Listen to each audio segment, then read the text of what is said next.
first set of students at the University of the West Indies were a group of 33 students who came in to do medicine. We have grown to over 50,000 students and the #1 university in the Caribbean.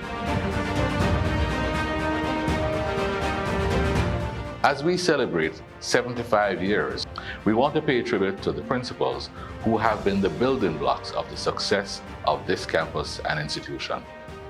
So I worked with Professor Gerald Layla when I was in student government as hall chairman of Taylor Hall. Professor Elsa Liaraini, I had the privilege of working with her. She instilled a certain value system that to this day is part of my guiding light. And I came back to UWI, now in the role of Regional Coordinator, Gender and Development Studies. I brought with me the management perspective, which I had gained at IMP. Professor Hall focuses on excellence, and that was one of the hallmarks of his attention to the development of the Mona campus. The tremendous changes that were taking place at the time, the modernizing the university, putting in all the infrastructure.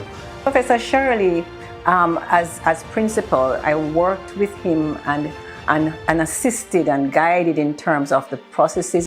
We had to focus on improving the relationships with our academic and administrative staff, and probably most importantly with our students. It was a time when the entire economic recession was upon us, and the campus was no different. It wasn't spared. We had to find a solution, and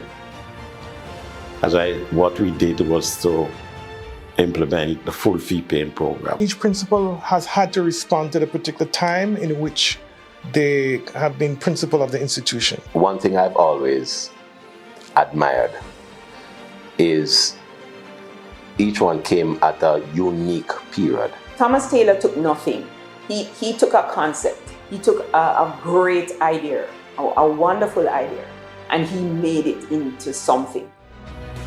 This is the untold legacy of the UWI Mona campus principals.